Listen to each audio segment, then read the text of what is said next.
Vamos, hermanos, paz a vosotros. Ocupen sus lugares, hermanos. Bien, pues hemos estudiado una lección más en esta mañana. Le agradecemos a nuestro hermano Yair esa instrucción que hoy nos ha dado, hermanos.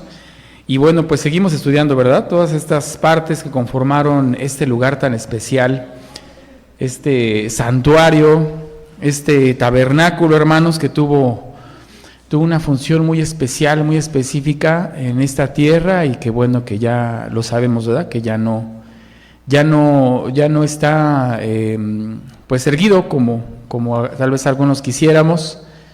La verdad es que no hay muchos vestigios, ya hemos comentado de este lugar, sobre todo del que menciona Moisés, sobre todo el que se menciona en el libro del Éxodo, que es realmente lo que estamos estudiando, pero pues tenemos, hermanos, la verdad es que la Escritura, la Biblia, que es la que nos recuerda cómo era este lugar, todos los oficios, todo lo que se trabajaba en este sitio. Y bueno, pues hoy estudiamos también que hay una participación muy especial por parte de los sacerdotes de la tribu de Leví, que trabajaban, hermanos, en situaciones muy específicas. ¿Habrá sido un trabajo fácil para estos personajes? Hay muchos detalles, ¿no? Hay muchas cualidades que yo no sé si eso puedan escapar para alguien, ¿no? Yo no sé qué tipo de preparación, de concentración, y ya no hablemos de todo lo que conlleva, sino lo que representa, ¿no? Porque finalmente este lugar, cuando hablamos de este lugar santo, hermanos, ¿quién estaba ahí? La presencia de quién se encontraba en ese lugar. Entonces, imagínense, ¿no? Es más presión, ¿no les parece? Ha de ser más presión para quienes ahí trabajaban. ¿Y qué pasaba si por ahí se equivocaban? ¿Qué sucedía si algo inadecuado no funcionaba? Recuerdo un poquito la lectura que se tuvo en Lucas, ¿no? De Zacarías. ¿Me recuerdan, hermanos, en dónde estuvo la lectura de que leímos en Lucas de Zacarías? ¿Fue Lucas 1? Fíjense, me hizo reflexionar, hermanos, en lo que pasó a Zacarías cuando entró. Dice que él estaba oficiando. Tenían periodos, ¿verdad? Dice la Escritura que era el tiempo que le tocaba a quién, a él, ¿no? De acuerdo al orden, había un orden. Entonces no estaban todo el año, sino tenían para la época de Jesucristo un tiempo. Entonces imagínense cuánto se tenían que preparar, a lo mejor por cuánto tiempo, por cuántos años, y estar esperando la fecha, ¿no? El día que les tocaba, ¿qué cosa? Oficiar. Entonces yo no sé, los nervios, no sé si lo ensayaban, ¿no? A lo mejor lo imaginaban en su mente lo que tenían que hacer, pero tenían que cumplir muy al pie de la letra lo que tenían que hacer. Y dice Lucas capítulo 1 en esa situación, dice que entró, ¿verdad? Versículo 8, y aconteció que ejerciendo Zacarías el sacerdocio delante de Dios por el orden de su vez conforme a la costumbre del sacerdocio, salió en suerte a poner el incienso entrando en el templo. Ya era el momento que le tocaba trabajar, y dice que afuera, ¿qué estaban haciendo? Estaban orando. Entonces sí es importante que demos cuenta, hermanos, lo especial que era ese acontecimiento, lo que estaba sucediendo. Entra Zacarías, quiero imaginar que todos estos hombres no entraban con tanta sencillez, ¿no? Con tanta simpleza de lo que estaban haciendo. Dice el versículo 11, esta es la parte que quiero que ahorita recapitulemos. Y se le apareció, ¿quién? El ángel del Señor puesto en pie a la derecha del altar del incienso, y se turbó Zacarías viéndole, y cayó, ¿qué cosa? Temor en él. Le dio miedo, hermanos. O sea, no se alegró, no sintió bonito, ¿sí? ¿Ustedes cómo sentirían que un ángel los visitara? ¿Quién quiere que lo visite un ángel? ¿Por qué le dio miedo, hermanos? ¿Qué creen que habrá pensado él cuando vio al ángel? ¿Que había hecho algo bien o que había hecho algo mal? Entonces imagínense la situación en la que se presentaba un sacerdote entrar a este lugar. Si estaba haciendo todo bien delante de Dios, o sea, en su mente, en su corazón, en lo que estaba vistiendo, en cómo estaba presentando, en lo que tenía que poner, y de repente ver a un ángel ahí, no, pues acá se ha dicho, no, pues ya. Hay una frase por ahí famosa que yo recuerdo, aquí quedé, ¿no? Ya. O sea, no hay más, o sea, ya vino por mí el ángel, pues a qué otra cosa aparece el ángel, ¿en qué momento, no? Sabemos que ya había situaciones, ¿no? De acuerdo a lo que escribe Moisés, a lo que se da en el Éxodo, se menciona que ya había situaciones donde llegaban a morir los sacerdotes, ¿no? ¿Qué les ponían a los sacerdotes cuando entraban? Dice que tenían campanitas para que cuando entraran, si ya no escuchaban, ¿qué cosa? Y de hecho eso menciona también, ¿no? También esta parte dice que entra el ángel y luego dice, le narra una vez que el ángel entra, hace toda la narración que ya leímos, pero dice el versículo 21, y el pueblo estaba esperando a Zacarías y se maravillaban ¿de qué? De que él estuviese todavía dentro del templo. Entonces estaban a la expectativa, hermanos, porque podría ser que ya había caído, ¿qué cosa? Muerto. ¿Y cómo lo sacaban? ¿Cómo lo sacaban? Dice que como un gancho, ¿no? Como una vara por debajo, no podía entrar nadie más. O sea, imagínense qué situación estamos hablando, qué presión podían tener estos hombres que entraban al sacerdote. Entonces, haciendo esta recapitulación de Zacarías y viendo esta situación que él enfrentó, digo, voy a decir afortunadamente, pero qué bueno que no fue nada malo, ¿verdad? La noticia que recibió Zacarías, al contrario, ¿verdad? Fue una noticia que muy agradable. Yo no sé qué pasaba en su cabeza, que dice la escritura que creyó al ángel o no le creyó.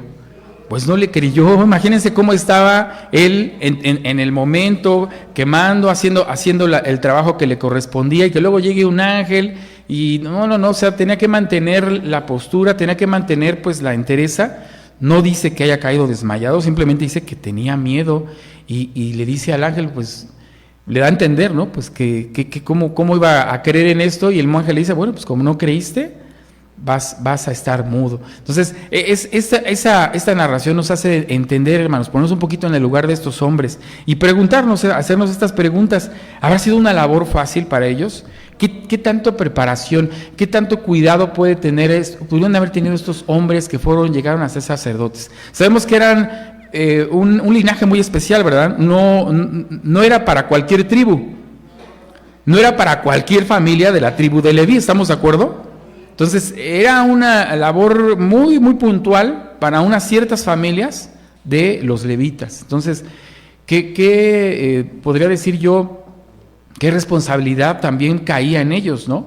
Yo no sé cuántos hombres, y a lo mejor hasta mujeres, que eran de otras tribus, ¿no? Hubiesen querido participar de ello.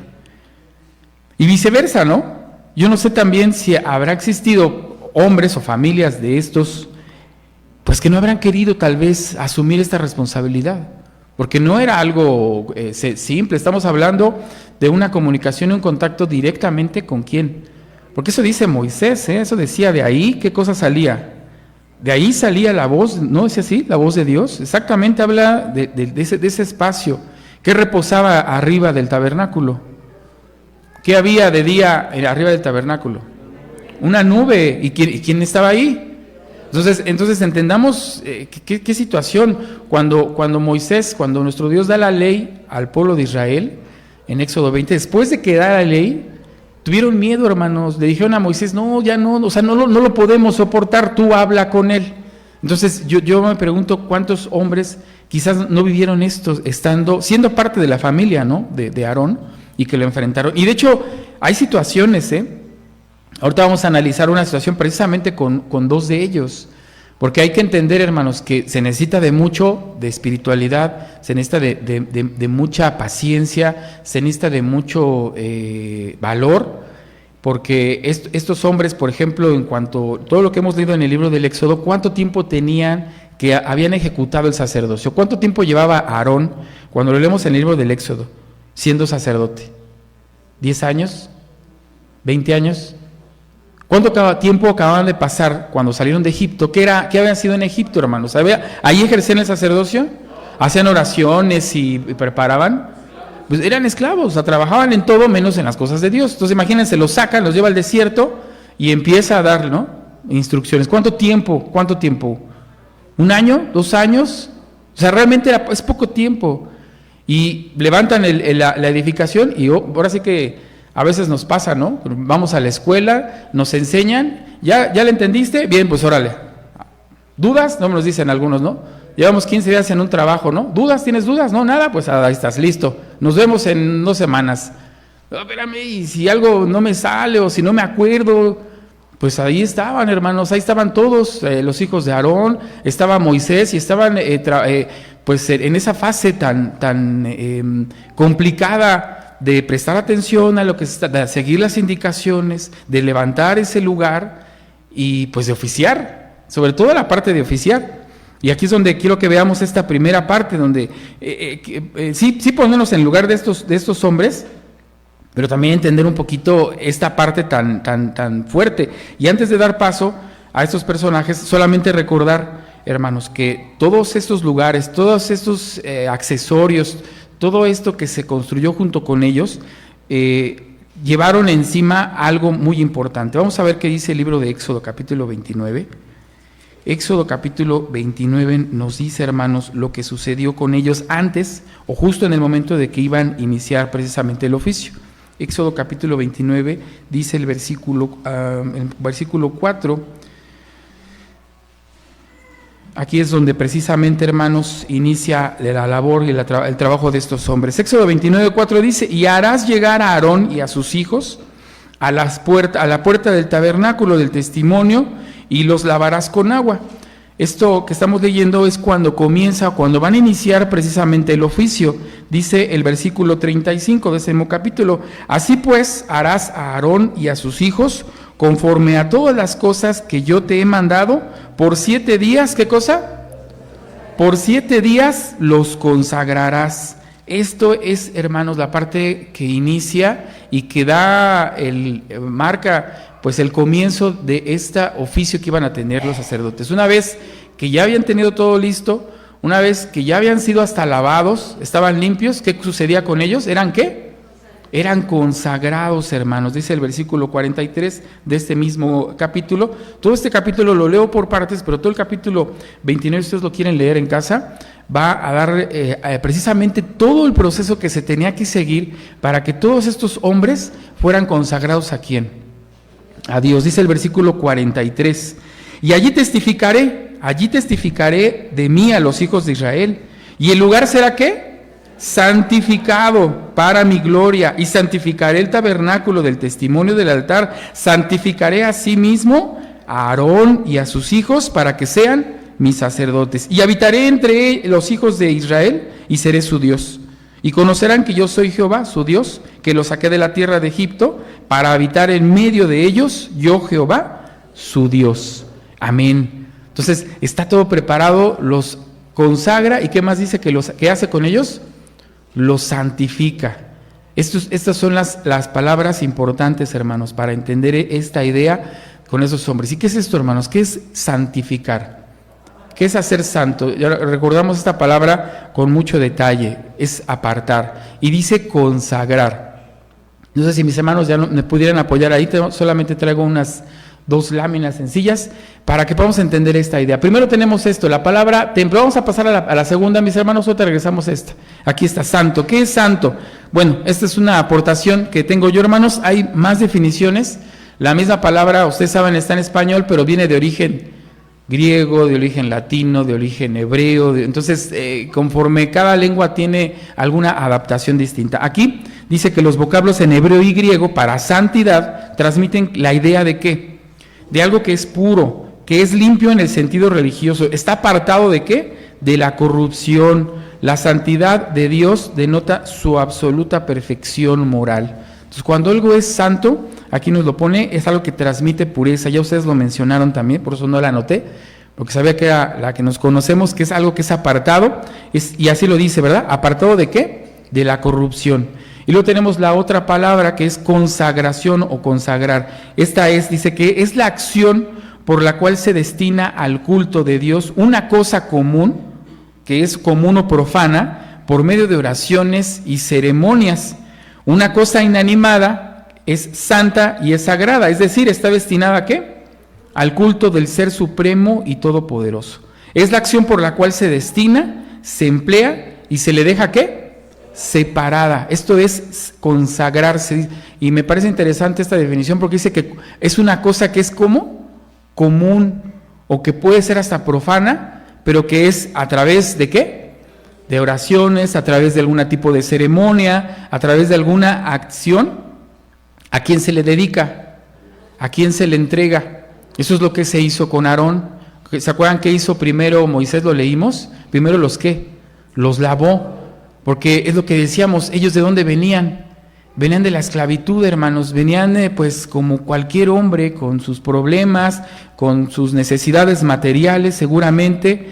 Y no sabemos qué tipo de conflictos se pueda enfrentar un pueblo que atraviesa la esclavitud. ¿O creen ustedes que todos se llevaban bien? ¿Creen que todos compartían el alimento de manera muy cordial? Si estando en épocas de paz, si siendo hombres libres, ¿cómo la pasamos, hermanos? O imagínense siendo esclavos. Entonces, tenían que, este cuerpo, este grupo de hombres, pues tenían que ser dedicados, consagrados, separados. Y hay una serie de actos que se tienen que realizar para que se entreguen. Bueno, eso es lo que dispone, ¿verdad? La definición. Pero ahora entremos al individuo. ¿Automáticamente ya el hombre cambia? ¿Automáticamente después de que recibe la oración, el lavatorio, ya es un hombre nuevo? Y ya está listo para eso. Bueno, eso es lo que nos dice la teoría. Eso dice la teoría, pero ¿qué dice la realidad? Vamos a ver este episodio, hermanos, de lo que sucede. Acordémonos que es a la familia ¿de quién? A quien se consagra como sacerdotes, de Aarón, exactamente, los levitas. Decíamos que es exclusivamente de la tribu de Leví. ¿Y de qué familia? De Aarón. Entonces vamos a ver qué nos dice Levítico, porque bueno, pues Aarón tenía hijos, hermanos, y hay una situación aquí que ocurre con estos hombres. Dice Levítico capítulo número 10, que estaban 2 de ellos oficiando. Dice el libro de Levítico capítulo 10, hablamos de que llevaban pocos años, realmente años habían transcurrido pocos, no sé, 2, 3, 4 años, no sé cuánto tiempo, y ya eran hombres adultos, o sea, no llevaban una preparación como muchos de nosotros, ¿no? A nosotros, ¿desde cuándo nos prepara en la escuela, hermanos? Pues desde los 6 años, 5 años, ¿no? Bueno, más chiquitos, algunos hasta los 4 años. Esos hombres pues llegaron siendo ¿cómo? Al menos ¿cuántos años tenían? Al menos tenían más de 20, porque acuérdense que dice la Escritura que que todos los que salieron, nada más entraron 2, mayores de ¿cuánto? Entonces al menos tenían 21, 22, ya eran hombres adultos. Dice capítulo 10, de Levítico. Y los hijos de Aarón, Nadab y Abiud, tomaron cada uno su incensario y pusieron fuego en ellos, sobre el cual pusieron perfume y ofrecieron delante de Jehová fuego extraño que él nunca les mandó. Si había instrucciones, ¿no conocían esas instrucciones? Pues sí las conocían. Entonces, ¿qué pasó? ¿Eran inexpertos? Pues tal vez sí, porque eran los primeros. Y aún así, ¿qué sucedió? Pues aún con todo el proceso que tenían, pues tenían por allí algunas costumbres todavía que estaban arrastrando seguramente de Egipto. Algunas cosas que podemos nosotros ahorita platicar, ¿no? De acuerdo a esto. Pero lo que dice la cita es que ¿qué pasó? ¿Presentaron qué cosa? Un fuego extraño. En otras palabras dice, un fuego que Dios, ¿qué cosa? Nunca les mandó. Eso es a lo que se refiere. Y salió fuego de delante de Jehová, que los quemó y murieron delante de Jehová. ¿Estaban listos para oficiar, hermanos? ¿Estaban después de esa consagración internamente? ¿Estaban listos para el ofrecimiento para Dios? Pues no, hermanos. Y sabemos que en esas épocas, ¿quién iba con ellos acompañándolos de día y de noche? ¿De quién oían la voz? No eran épocas como las que hoy vivimos, así que en ese momento se ejecutó la orden, la sentencia por parte de Dios. ¿Y cuál fue? Pues que murieran, y murieron. No nos da muchos detalles con respecto a Aarón. No sé qué sentimiento habrá tenido después de ver esta situación, no solamente por sus hijos, sino por el acontecimiento, porque no creo que sean acontecimientos pues agradables, ¿verdad? Ver que esto ocurra, pero bueno, así sucedió. Entonces, no estaban tal vez preparados. Yo no sé si querían hacerlo, no lo sé, no lo sabemos. Lo que sabemos es que ofrecieron algo extraño, no era lo que Dios pidió, y pues murieron, hermanos. Y poco a poco empieza a darse forma al sacerdocio, que seguramente esto provocó que pues tomaran a lo mejor más en serio el tema, no lo sé, a lo mejor sí, pero sabemos que después siguen otros 2 de sus hijos, toman el sacerdocio con él y pues ahí van el resto de los años, empiezan a tener a sus hijos y empiezan pues a seguir teniendo el sacerdocio durante muchos años, 50, 100 años.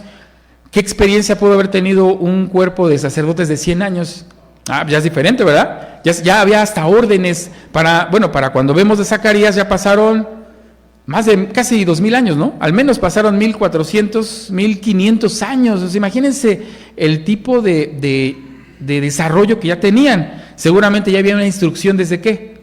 Desde pequeñas escuelas, ¿no? Yo imagino escuelas, algunos ensayos, no lo sé. Y obviamente con esas experiencias, pues también, ¿verdad?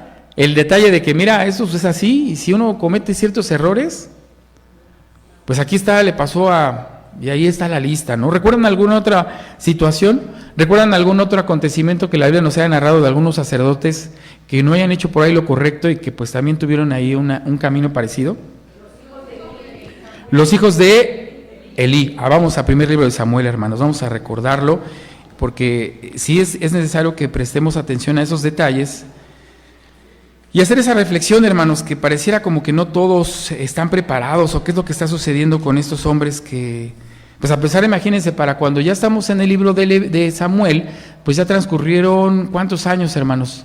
Alguien que tenga presente las cronologías, 100 años, 200 años, 500 años, fíjense cuánto tiempo ya transcurrió y cuántos hombres y personajes no pasaron por esa situación. Primer libro de Samuel nos narra precisamente, hermanos, otro acontecimiento con los hijos de Elí. Capítulo 2, dice así el versículo 20, sí dice el versículo 22.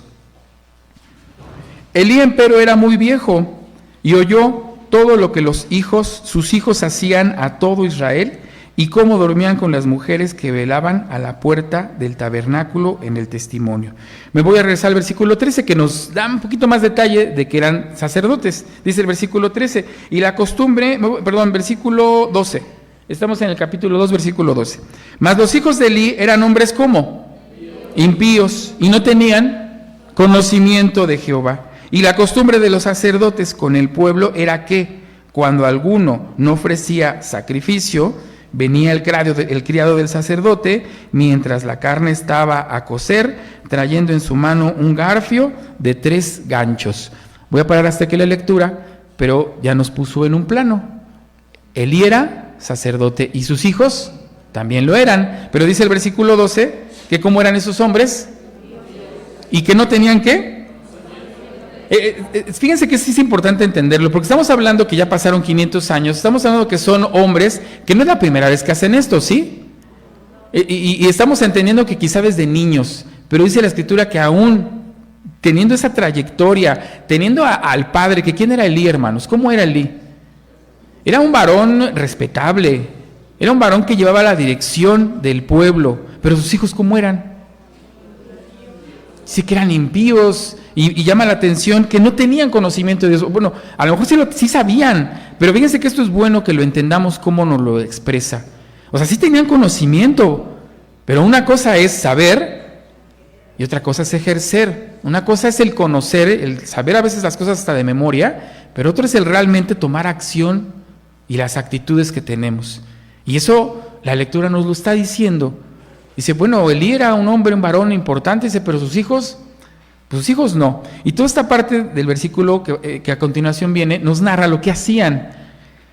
¿Qué hacía? ¿Cuál era la labor del sacerdote? ¿Cuál era una de sus principales tareas? Sacrificar. Y llegaba a ciertas indicaciones qué tenía que hacer con el sacrificio. Algo se quemaba, algo era para ellos, y todo esto en beneficio ¿de quién? Pues del pueblo, porque era quien llevaba sus sacrificios. Bueno, si lo leemos con detenimiento vamos a ver que había ciertas cosas que no estaban bien. Separaban la carne, ellos decían quién, ellos decían que entraba, que no. Entonces empezaron a tomar una acción que ya no les correspondía como sacerdotes. Y esto, pues a quién molesta, hermanos. Pues sí, creo que la palabra es correcta. Dice el versículo 17. Era pues el pecado de los mozos muy grande delante de quién? De Jehová, por lo que los hombres menospreciaban los sacrificios a Jehová. Fíjense qué cosa tan dura, hermanos. Provocaban que lo que era ofrecido para Dios, ¿qué cosa? Ya hasta se menospreciara. Por eso es que dice el versículo 22 nos ubica también, ya era Elí viejo y sus hijos, ¿cómo eran? Pues dice que no era nada grato, hermanos, lo que hacían por ellos. No quisiera detenerme en esta situación, Digo, con el libro, con los hijos de Aarón fue muy rápida la cita en decirnos que hicieron algo mal y murieron. Bueno, aquí es un poquito más extenso. Sabemos que aquí entra la participación de Samuel. También Dios por todos los medios trata de acercarse a Elí para hacerle ver que esto estaba mal. Y no solamente la acción de ellos, sino lo que estaban generando en el pueblo. Dice que dormían ¿con quién? Provocaban molestia en todo el pueblo, hermanos. Y Elí, pues dice la Escritura que sí les trata de llamar la atención, pero estamos hablando que era el servicio para quién. O sea, esto era muy delicado. Y el mismo ángel se lo dice, es que no les estorbaste, o sea, no impediste que entraran, porque entonces era lo que se tenía que hacer, ¿no? Si estamos viendo que no están trabajando bien, ¿qué se tiene que hacer? Oye, pues te tienes que apartar porque esto no es correcto. Entonces la historia es un poquito más larga, se menciona que finalmente son invadidos y bueno, ahí no solamente pierde a sus hijos, no solamente mueren los hijos de Elí, ¿qué más se pierde en esa batalla? Si alguien recuerda, el arca de la alianza se va. ¿Y qué pasa con Elí?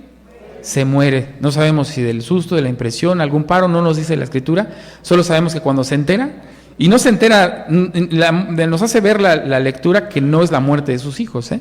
La lectura nos hace ver que es el que haya tomado el arca lo que provoca la muerte de Elí. Bueno, es una historia dura, hermanos, una historia muy, muy terrible lo que sucede, pero son ejemplos que nos tienen que guiar por esta idea de hombres, de personajes en el sacerdocio que fueron consagrados y que pareciéramos nosotros que uno tiene que ser tan puntual y tan perfecto en eso, pero que la realidad es que sale la naturaleza del hombre y a veces uno se equivoca y a veces uno hace cosas contrarias a lo que nuestro Dios nos pide y pues esos hombres pues sufrieron, hermanos, las consecuencias, porque tanto murieron los hijos de Aarón como también murieron los hijos de Elí. Entonces, volvemos a nuestra reflexión. ¿Será fácil este trabajo? ¿Será fácil estar consagrado y dedicado a Dios? Porque eso es lo que sucede, ¿verdad? No solamente son las cosas inanimadas, no solamente fueron los accesorios, sino también los hombres. También las personas se dedican a Dios, se consagran y se separan. Y estamos viendo que al menos son los dos acontecimientos que narra la Biblia, hermanos, pero no sabemos si hubo más que no están escritos, que habrán sucedido situaciones difíciles. Por algo Éxodo menciona, si esto sucede con el sacerdote, lo tienes que sacar así, pues porque era real, porque somos hombres, somos humanos, porque por más que haya un linaje y un aprendizaje, hermanos, dice la Escritura que cómo es el hombre cuando llega a su juventud, pues es malo, dice por allí, toma ciertas decisiones que lo desvían del camino. Entonces, esto sí es importante entonces entenderlo. Y fíjense que la lección o el estudio que estamos ahorita llevando, el propósito tiene que ver con lo que vimos en la lección sabática en la mañana. Porque hay un mensaje muy especial para nosotros, ¿no? O sea, que no pretendo yo por ahí hacer sentir a alguien más, menos, o que quizá cambie su decisión con respecto al dedicarnos a las cosas de Dios, sino es el recordar, hermanos, y el saber que somos hombres, somos seres humanos, y como tenemos nuestro corazón, así como lo tenemos con cosas buenas, también nuestros pensamientos pueden estar dirigidos hacia otro lugar. Y cuando hablamos de la consagración, nos habla de una limpieza, nos habla de un orden, y sobre todo nos habla de un lugar muy especial donde se trabaja, cuando ellos trabajaron. ¿En dónde trabajaban? Ya lo vimos, en el templo. ¿Cómo tenemos que asumir nosotros esta responsabilidad? Ya vimos que no es fácil, porque es fácil leerlo y ver lo que hicieron, ¿no? Y decir, ay, pues qué tan complicado será pues poner allí una mesa y pues hacer un pan y entrar, porque ahí dice lo que hacían, ¿no? Entraban al lugar, quemaban. Parecería algo muy simple, pero no solamente es esa pequeña acción, sino ya vimos que involucraba a quién, al individuo, cómo era y qué había en él. Y sí es importante que hagamos esto, ¿eh? ¿Por qué no lo lograron? ¿Por qué no lograron esos hombres o todos esos sacerdotes hacerlo? ¿Por qué no lo hicieron? ¿No quisieron? ¿No pudieron? La verdad es que podríamos emitir muchos juicios, ¿no? Podríamos pensar muchas cosas. La reflexión obviamente nos lleva a cada uno de nosotros, ¿no? por lo que les decía, porque yo no sé cuántos hombres que nacieron en otras tribus pues no habrán querido hacerlo. Oye, yo hubiera querido ser sacerdote. Pues sí, pero eres de la tribu de Judá, de Dan. Nos tocó hacer otra cosa, ¿no? Y viceversa, levita, ¿no? Yo no sé si hemos escuchado esto también nosotros, pero pues yo no lo pedí, ¿no? Me están imponiendo a mí una carga que yo no pedí. Yo no sé si también eso les pasó a algunos levitas, ¿no? Y probablemente lo hicieron más a fuerza que con un gusto, ¿no? Yo no sé qué había por la cabeza de los que murieron, pero al menos en el caso de los hijos de Elí, sí nos dice que eran impíos, que a pesar de que conocían, no tenían el conocimiento y hacían cosas, hermanos, dice por ahí otros versículos no relacionados a ellos, pero cuando habla de hombres que tenían conocimiento de Dios, dice hasta cosas peores, creo que Pablo, ¿no? No sé a qué carta se dirige, dice, bueno, a veces hasta hacen uno cosas peores que los de afuera, porque tenemos el conocimiento de quién, porque estamos consagrados, bueno, en este caso de los sacerdotes. Entonces, no fue fácil, yo creo que no fue fácil para ellos, y no lo fue, hermanos. Fíjense lo que dice Jeremías. Quiero que entremos precisamente en esta parte de esta serie de consagraciones inanimadas y solamente de estas consagraciones a los sacerdotes, porque parecía que solamente sobre ellos cargó esta responsabilidad. Pero Jeremías en el capítulo 31 empieza a darle un enfoque diferente a lo que está sucediendo y a lo que viene después, porque para la época de Jeremías ya pasaron, no sé si como más de 2000 años, no sé cuánto, hermanos, o no menos, ¿no? Pero era demasiado tiempo el que ya había pasado desde todo este periodo de los sacerdotes y de todo este cumplimiento que tenían en el tiempo. Por eso no estamos hablando de poco tiempo, estamos hablando al menos de más de 1500 años que habían sucedido. Y dice el libro de Jeremías, capítulo 31, versículo 33. Esta lectura la conocemos, lo hemos escuchado. Dice el versículo 33, mas este es el pacto que haré con la casa de Israel. Después de aquellos días, dice Jehová, daré mis leyes en sus entrañas, escribirélas en sus corazones, y serán yo a ellos por Dios, y ellos me serán por pueblo. Ya había mencionado esto Dios, ¿no? Ya lo había dicho con los sacerdotes, ¿no? Dice, yo estaré aquí, yo habitaré entre vosotros. Pero ahora añade algo más, o Jeremías empieza a darle un cauce distinto, ¿no? Dice, ahora ese es el pacto, dice, daré qué cosa, mis leyes, ¿en dónde? En vuestras entrañas, y vuelve otra vez a confirmarlos como su pueblo, dice el versículo 34, y no enseñará más ninguno a su prójimo, ni ninguno a su hermano, diciendo, conoce a Jehová, porque todos me conocerán, desde el más pequeño de ellos hasta el más grande, dice Jehová, porque perdonaré la maldad de ellos y no me acordaré más de qué, de su pecado. No leímos Jeremías 31, hermanos, solamente este versículo, pero en Jeremías capítulo 31, Jeremías también hace recuento, hermanos, de todo lo terrible que el pueblo de Israel había sido, hermanos, en su andar, de cómo había sido muy difícil también para ellos, y a pesar de que no habían hecho las cosas correctamente, ¿qué dice el versículo? Que Dios qué cosa iba a hacer con ellos, los iba a perdonar, les iba a quitar su pecado. Así ha dicho Jehová, es el versículo 35, que da el sol para luz de día, las leyes de la luna, de las estrellas para luz de la noche, que parte la mar y brama sus ondas. Jehová de los ejércitos es su nombre. Si estas leyes faltaren delante de mí, dice Jehová, también la simiente de Jehová faltará, para no ser nación delante de mí todos los días. Amén. La palabra de Dios es así. Es fiel y es firme. La del hombre no, esa es diferente. El hombre titubea y el hombre se equivoca, pero Dios perdona. Y Jeremías dice, bueno, pareciera como que esta forma como se están realizando las cosas no han estado funcionando, pero va a haber oportunidad de que, pues ahora esas leyes en donde estén, dice, en el corazón. No lo menciona, hermano. Nosotros ya lo sabemos, pero aquí ya no habla de linajes, aquí ya no habla, solamente habla de todo el pueblo en general, ¿no? Porque ¿a quién se dirige? A la casa de Jacob, a la casa de Judá, a todo el pueblo. Ya no es nada más el sacerdocio. Y bueno, lo hablamos nosotros abiertamente porque ya conocemos la interpretación de esta profecía y sabemos que es mencionada posteriormente por Pablo. En el libro de los Hebreos se vuelve a resaltar que esto iba a ocurrir, que esto iba a suceder, pero era necesario, hermanos, algo semejante a lo que los sacerdotes tenían, esa consagración, esa entrega, pues también tenía que suceder con quienes iban a tener las leyes. ¿En dónde? En su corazón. Entonces, esto ahora nos pone en otro plano al que voy a llegar, que ya lo leímos en la lección. Lo leímos en la lección al final, nuestro hermano Yair resaltó lo que al final de la lección menciona. Porque ese templo, ese tabernáculo, ¿qué cosa?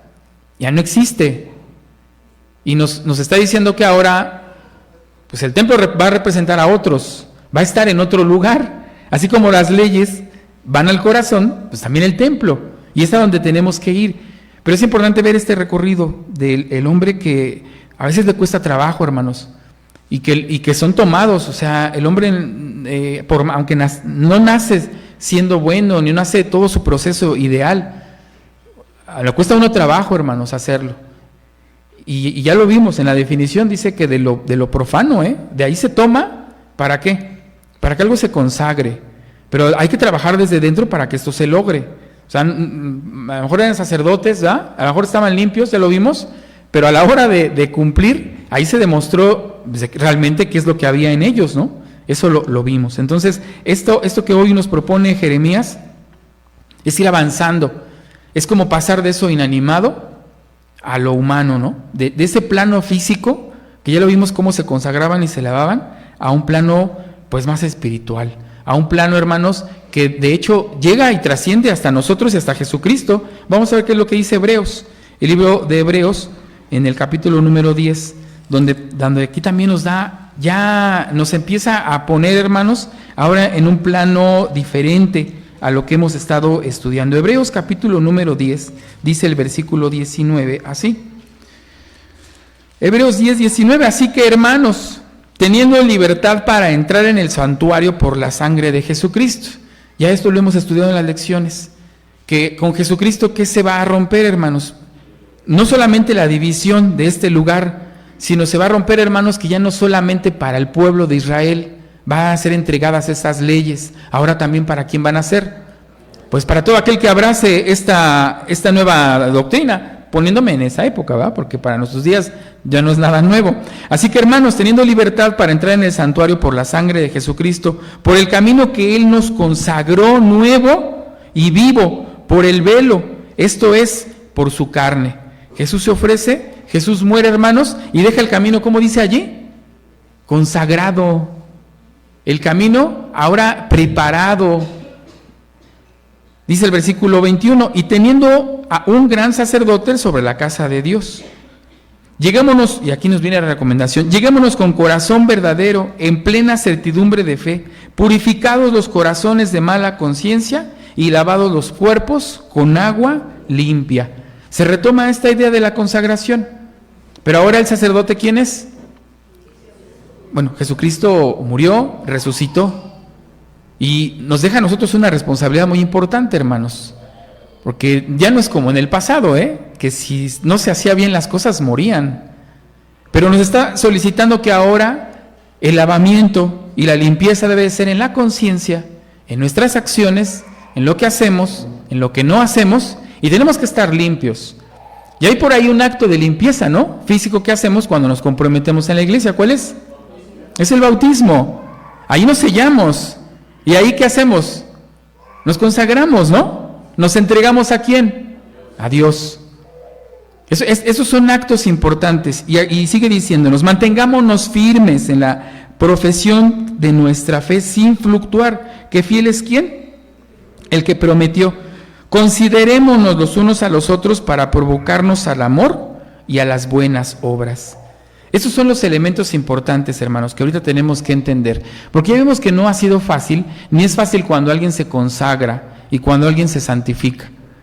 Yo no sé si entre los sacerdotes se apoyaban, no sé si entre ellos notaban cuando alguien por ahí estaba flaqueando o estaba haciendo algo bien. No lo sé, pero aquí nos lo está pidiendo para nosotros, ¿no dice? Considerémonos los unos a los otros para provocarnos ¿a qué? ¿Y a qué cosa? A las buenas obras, porque pareciera que solos no podríamos, ¿o sí? Recordando un poquito de las acciones del sacerdote, el sacerdote entraba solo, hermanos, no tenía alguien ahí que lo respaldara. O sea, imagínense la carga de una persona a hacer esto. Bueno, ¿y si fuéramos 2? ¿Y si fuéramos 5 los que vamos a llevar este trabajo y esta carga? Entonces, dice Hebreos, bueno, sopórtense, ¿no? Consideren esto los unos a los otros e invítense y vean la forma de que, ¿qué cosa? De que las cosas vayan a funcionar bien, porque ahora los que vamos a ser consagrados somos todos los que vamos a querer dedicarnos a nuestro Dios. Y no me refiero solamente a los obreros, o sea, me refiero al que decide abrazar el Evangelio, al que se bautiza. Y lo estamos haciendo por una razón, porque estamos buscando, ¿qué cosa? Hasta poder pensar en 2. Primero estamos buscando nuestro perdón, ¿no? Porque por eso el bautismo no hace esto también, no hace perdón de pecados, pero también pues nos salva.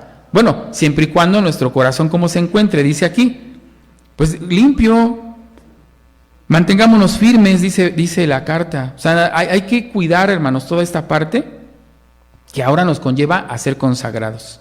Y esto pues sí, esto nos dirige a la parte que ya nos menciona la lección. Y quiero retomar lo que dice primera carta de Corintios, capítulo 6, pero quiero leer un poquito antes, hermanos, para que veamos cómo nos va llevando nuestro Dios y esta lectura a que entendamos que ahora nosotros vamos a hacer ese templo. Así como ese lugar fue consagrado y era la habitación de ¿quién? Pues ahora nos está llevando a una responsabilidad que no creo que sea fácil. ¿O sí les parece que sea fácil pensar que Dios habita en nosotros? ¿Eso se podrá tomar con ligereza? Eso es una responsabilidad fuerte. Ya tenemos ahí algo a nuestro favor. ¿No estamos qué? No estamos solos. Porque la iglesia, ¿quiénes la conforman? Ya lo dice la lección. Lo somos cada uno de nosotros. Y dice Corintios, les dije 1 Corintios capítulo 6, fue lo que se leyó, ¿verdad? Fue lo que nos mencionó, pero quiero que leamos, les decía un poquito antes. Dice el capítulo 8. Capítulo 6, estoy en el capítulo 6 de la primera carta a los Corintios, el capítulo 8 dice así: pero vosotros hacéis la injuria y defraudáis. Y esto a los hermanos. Ah, caray, ¿de quién está hablando, hermanos? Creo que me equivoqué de lectura. ¿Está hablando de personas del mundo? ¿Está hablando de personas que no saben de consagraciones? Está hablando de hermanos, dice el versículo 1. Vamos a regresarnos un poquito más, a lo mejor yo me confundí. ¿Osa alguno de vosotros, teniendo algo con otro, ir a juicio delante de los injustos y no delante de los justos? ¿O no sabéis que los santos han de juzgar al mundo? Y si el mundo ha de ser juzgado por vosotros, ¿sois indignos de juzgar cosas muy pequeñas? ¿A quién se está dirigiendo? Pues a los justos, está hablando de los que conocen. Y luego nos topamos en el versículo 8 que dice: pero vosotros hacéis la injuria y defraudáis entre vosotros. ¿No sabéis que los injustos no poseerán el reino de Dios? Y se los pregunta porque no lo sabemos. ¿No sabían los hijos de Elí que estaban haciendo mal? Porque así dice la cita, ¿no? Que no tenían el conocimiento. ¿No tenían el conocimiento de Dios? Pues como aquí pregunta: ¿y no sabéis que los injustos no poseerán el reino de Dios? No erréis. Y empieza a nombrar, ni los idólatras, ni los adúlteros, ni los afeminados, ni los que se echan con varones, ni los ladrones, ni los avaros, ni los borrachos, ni los maldicientes, ni los robadores heredarán, ¿qué cosa? No voy a tener ahí, porque me parece sorprendente lo que es el siguiente versículo. Y esto erais algunos, mas ya sois lavados. Ahí me voy a detener. ¿Y esto erais qué? Esto éramos algunos de nosotros, borrachos, adúlteros, afeminados, ladrones. Bueno, aquí entra el examen de conciencia personal. Y cada uno de nosotros sabe cómo llegó a este lugar, Cada uno de nosotros sabe cómo entró cuando llegó a la iglesia de Dios. Ya vimos que los sacerdotes en el libro de Éxodo vinieron de la esclavitud y decíamos, pues no sabíamos en qué problemas se habían metido, Yo no sé, Aarón, bueno, a lo mejor sí sabemos, ¿verdad? ¿Sabía hacer idolatría? ¿Sabía hacer ídolos? No sabemos qué tanto habrá hecho, no lo sé. Hizo el becerro, entonces nos hace dar cuenta de que seguramente conocía ya, y aún así fue consagrado. ¿Para quién? Y aquí nos vuelve a repetir lo mismo, ahora de nosotros. Y recuerda, ¿verdad? Y recupera a Pablo, a ver. Ustedes son los justos, ustedes son los que ya tienen el derecho. Dice, pero ¿qué está pasando? Dice, porque pues todavía están sucediendo cosas incorrectas y les recuerda, ¿o a poco no saben ustedes lo que sucede con los malos? Y empieza a enumerar, ¿no? Y aquí empieza, ¿no? A muchos de nosotros a llegarnos, ay, pues sí, pues yo así era, yo me acuerdo cómo era allá afuera. Bueno, ¿cómo era o cómo sigo siendo? Aquí viene la parte que debemos de analizarnos. ¿Qué nos estamos trayendo de comportamientos de fuera ahora que ya estamos consagrados? Porque aquí estamos hablando de los que ya son consagrados, ¿eh? Ya no estamos hablando de quienes están en el camino aprendiendo, sino quienes ya decidimos tomarlo. Y también es un ejercicio para quienes estamos aprendiendo. Y esto también lo traigo, hermanos, en este momento. Lo importante que es entender esto. Esto éramos algunos. Y yo no sé si esto todavía algunos lo somos. Y lo más importante, seguirán llegando. Porque aquí se viene a este lugar. A este lugar se viene a consagrarse, a entregarse. Y ya vimos que llega ¿cómo? Pues llega profano, llega pues de fuera de cómo es. Entonces, ese es el examen que tenemos también que entender, hermanos. Y quiero hacer, no lo pongo como paréntesis, sino está parte de lo que quiero que hoy entendamos. Que los que somos consagrados venimos de todo esto y seguiremos llegando y seguirá habiendo, hermanos. Nosotros no somos quien, hablábamos de los sacerdotes, para juzgar. No somos quien para saber bajo qué condiciones llegan. Y no sabemos, ya lo decíamos, ¿no? Quienes a lo mejor con un corazón muy oscuro pues se pueda consagrar a Dios, ¿eh?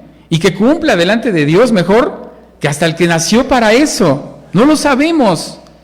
Entonces, pues nos conviene, como dice Hebreos, mejor vamos a ¿qué? Mejor vamos a conocernos, vamos a ayudarnos, vamos a ver de qué manera nos podemos apoyar entre nosotros, porque todos tenemos situaciones, ¿no? Hay algunas que se ven y cuando se nota algo, pues es más fácil de juzgarlo, pero cuando no lo ven, pues no, ¿verdad? Ahí no da uno pie a decir algo. Pero entonces, lo que nos conviene es esto, hermanos. Primero, hacer la reflexión que nos está mostrando Pablo aquí. Está haciéndole a los corintios ese examen de decirles, oye, ¿qué está sucediendo? Ustedes ya son santos, ustedes son justos, pero todavía hay situaciones ahí que tienen que mejorar. Dense cuenta que esto tiene que cambiar, y dice el versículo 11, y si esto erais algunos, más que ya sois lavados, más ya sois santificados, más ya sois justificados en el nombre de Jesús y por el Espíritu de nuestro Dios. Ya somos justificados, ya somos perdonados y ya estamos entregados a esta labor. Dice el versículo, el que me interesa puede saltarme uno, hermanos, pero dense cuenta cómo este versículo que nos termina y nos lleva al templo de Dios, cómo está en una situaciones no gratas. Porque es el examen que tenemos que hacernos a nosotros. Me voy a ir hasta el versículo 16, que de hecho fue el que leyó nuestro hermano. ¿O no sabéis que el que se junta con una ramera es hecho con ella un cuerpo? Porque serán, dicen, en una carne. Pero el que se junta con el Señor, ¿qué cosa? Es un espíritu. Vienen las recomendaciones: huid la fornicación. Cualquier otro pecado que el hombre hiciere fuera del cuerpo es. Mas el que fornica contra su propio cuerpo, peca. ¿O ignoráis que vuestro cuerpo es el templo del Espíritu Santo? Y aquí viene esta idea. ¿Sí lo ignoramos? Esto es para reflexionar. Somos el templo. Por eso la lección es tan importante del santuario. Darnos cuenta, hermanos, la delicadeza y el trabajo que conllevaba a esta labor. Y que no era nada fácil. Entonces, Pablo quiere hacernos refrescar esto. Bueno, a los corintios, a nosotros también, porque lo conocemos, ya lo sabemos. Dice, ¿no sabéis que sois el templo de Dios? ¿No sabéis que sois el templo del Espíritu Santo, el cual está en vosotros? El cual tenéis de Dios y que no sois vuestro, porque comprados sois por precio. Glorificad pues a Dios en vuestro cuerpo y en vuestro espíritu, los cuales son ¿de quién? De Dios. Las recomendaciones van a acercarnos más a la santidad, hermanos, pero también a reflexionar, a ser un poco comprensivos entre nosotros. Y más que recurrir a prejuicios o a censuras, a ayudarnos entre nosotros, a apoyarnos, a saber que pues sí, hay situaciones, a lo mejor yo hay ciertas cosas que puedo soportar, ¿no? Pero no sé, el de enfrente o otro hermano, a lo mejor le cuesta más trabajo. Lo que tengo que hacer es ver la manera, hermanos, de que nosotros como iglesia podamos lograr esta parte tan importante, reconocer que somos templo de Dios y que ahí está su Espíritu y que ya hemos sido consagrados y que tenemos que, pues sí lo dice, ¿no? Sí lo leímos, tenemos que caminar juntos. A diferencia de ese sacerdote que entraba solo al templo, aquí la diferencia es que pues somos una iglesia, no somos uno, somos muchos. Y esto lo tenemos que usar como fortaleza, no como debilidad. No para separarnos, no para criticarnos y que en lugar de que estemos repartidos, pues estemos todos juntos, porque ese es el propósito que hoy nos está llevando. Que esa consagración que vamos a tener nos lleve a un fin correcto. Hay otra cita más, ya no la leo por el tiempo y sobre todo por el contenido, pero vámonos a otra, hermanos, que nos tiene que entender esta parte tan importante, hermanos. ¿Cómo nos conviene entonces andar? Me regreso a Levítico y voy a cerrar con un salmo, por cuestión de tiempo y porque creo que lo importante es este pensamiento, que estamos consagrados, dedicados a Dios, sí somos el templo de Dios, hay una responsabilidad muy importante, pero hay que darnos cuenta que no es fácil y que vamos a necesitar entre nosotros para hacerlo. Y no sabemos si alguien que viene con cargas y con problemas pueda sumar a un esfuerzo que necesitamos, ¿o no? Imagínense, ¿quiénes somos nosotros para detener eso? No podemos hacerlo, ¿estamos de acuerdo? Entonces, esa es la parte que hoy me gustaría que también rescatemos, porque somos el templo de Dios. Y nada más nosotros, los que estamos en la iglesia y somos bautizados, tenemos este privilegio. Pues es para cualquiera, hermanos. Y ya lo dijo la carta, muchos de vosotros éramos esto, y aquí estamos, ¿o no? ¿Y cuántas historias no conocemos, no? De hermanos que llevaban una vida terrible, y no lo sabíamos, los conocimos ya siendo muy buenos hermanos. Y algunos hasta llegamos a hacer la reflexión, no, si yo lo hubiera conocido, ni le hablo. Pero eso nos tiene que hacer reflexionar. Híjole, creo que no debería ser eso, ¿correcto, verdad? No debería yo de tener ninguna excepción con nadie, porque yo no sé si está preparado para alguien algo especial, yo no lo sé. Lo que me conviene a mí mejor es que seamos un solo cuerpo y que logremos esa fortaleza. Y dice Levítico, ¿qué es lo que dice Levítico? Esta parte es importante, porque fíjense, esta fue dicha para los sacerdotes y yo creo que tiene vigencia también para nosotros, Levítico 26. Dice Levítico capítulo 26, el versículo 11 y el 12, dice, y pondré mi morada en medio de vosotros, está hablando del tabernáculo, y mi alma no os abominará, y andaré, ¿qué cosa? Entre vosotros, y yo seré vuestro Dios, y vosotros seréis. Esto es para nosotros también. ¿O no creemos que aquí está Dios? ¿No lo hemos cantado? Que en esta reunión está nuestro Dios. Entonces, ¿cómo nos conviene estar, hermanos? ¿Cómo nos conviene que esta iglesia se fortalezca para que Dios, ¿qué cosa? Siga aquí. ¿Cuántas veces David no decía, no quites qué? Que no se aleje, dice, porque ya sabía lo que sucedía cuando ese Espíritu de Dios se iba. Y si este lugar, nuestro cuerpo, ha sido dedicado y entregado para ser el Espíritu de Dios, caray. O sea, qué maravilla, ¿no? Algunos se maravillan y no nos espantemos, ¿no? Como Zacarías, que se espantó, se asustó. Bueno, se entiende por lo que estaba haciendo. Porque no sabemos si nosotros también llegamos a tener situaciones como la de Zacarías, hermanos, Momentos muy difíciles donde vamos a necesitar de la ayuda de todos para poder soportarlo. Terminamos con el libro, con Salmos. Hay un salmo que es el Salmo capítulo 26, el Salmo 26, que nos tiene que dar esa fortaleza, hermanos, que necesitamos. Y me parece que este salmo también utiliza algunos elementos de lo que hoy estamos hablando, de ese templo de Dios, por algunas palabras que David, dentro de esa oportunidad que Dios le dio, hermanos, de escribir, pues pudo expresarse así. Salmo capítulo 26. Dice así el Salmo 26, vamos a leerlo desde el principio, hermanos. Dice, Salmo 26, júzgame, dice, júzgame, oh Jehová, porque yo en mi integridad he andado. Confiado he asimismo en Jehová, no vacilaré. Pruébame, oh Jehová, y sondéame. Examina mis riñones y mi corazón. ¿Qué espíritu y qué conciencia puede tener alguien para decir esto? Pero se necesita, hermanos, que nuestro Dios nos examine, que Él esté muy pegado a nosotros, porque somos el templo, ¿no? Y aquí está diciendo eso, David, dice, examina mis riñones, porque tu misericordia está delante de mí, y en tu verdad ando. No me he sentado con hombres de falsedad, ni entré con los que andan encubiertamente. Aborrecí la reunión de los malignos, y con los impíos nunca me senté. Fíjense lo que expresa. Y aquí me gustaría también hacer una connotación importante, hermanos. Porque está hablando David que no se juntó con ¿quiénes? Con impíos. Pero estamos hablando que cómo va a ser esto posible si estamos mencionando que muchos de nosotros así éramos. Bueno, con el libro de los Salmos, capítulo 1, nos puede a lo mejor entender y aclararnos esta idea para que no vayamos a pensar que estamos hablando de dos cosas diferentes o alguna contradicción. Dice el último versículo del capítulo 1, porque Jehová conoce ¿qué cosa? El camino de los justos, mas la senda de los malos, ¿quién va a perecer? Ahora otra vez. Porque Jehová conoce el camino de los justos, mas la senda de los malos, ¿qué va a perecer? La senda de los malos. ¿No dice que los malos, o sí? ¿O estoy leyendo mal? Mas la senda de los malos, ¿qué es lo que va a perecer? La maldad, hermanos, lo que está mal. No quien está allí. Quien está allí tiene la oportunidad de ¿qué? Pues de salir de ese lugar. Si ahí se queda, ¿qué va a pasar? Pues también va a perecer, porque siguió ese camino. Eso es lo que debemos de entender cuando se refiere a eso. Dice, no anduve con estos hombres. Bueno, quienes quisieron seguir a David, a lo mejor lo hicieron. Los que no, pues permanecieron en el camino de la maldad.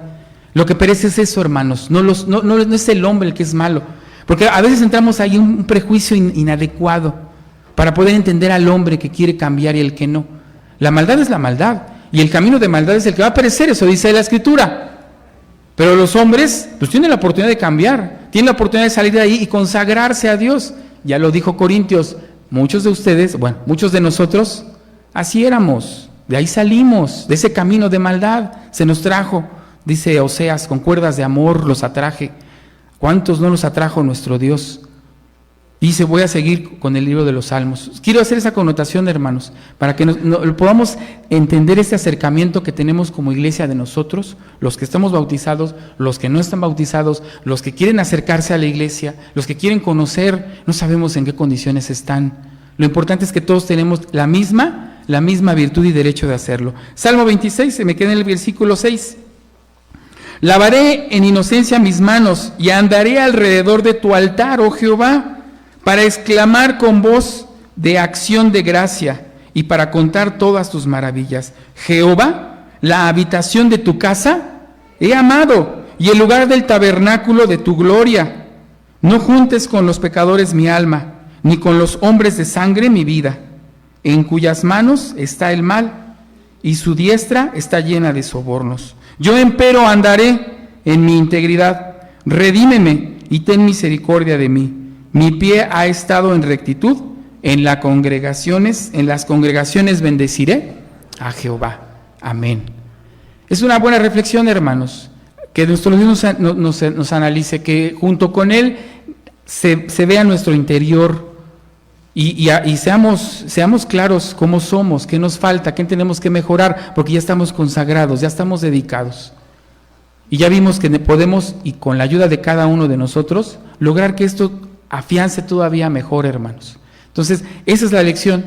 Ya sabemos del templo de Dios, ya sabemos que aquí está ahora ese templo del Espíritu, y que tenemos que trabajar en él, que tenemos que cuidarlo. Pero también, hermanos, debemos de entender esta idea, que es lo que no debo de traerme de fuera, como el fuego extraño que se trajeron esos hombres, que es lo que tengo que dejar en ese camino de maldad que no debe de permear aquí, porque me tengo que presentar diferente. Y que en la congregación, dice así, ¿no? En la congregación de los justos, será posible que se logre, hermanos, ya lo dijo Hebreos, ayúdense, ámense, provóquense ¿a qué? Nos tenemos que provocar, hermanos, al amor. Pasa a vosotros.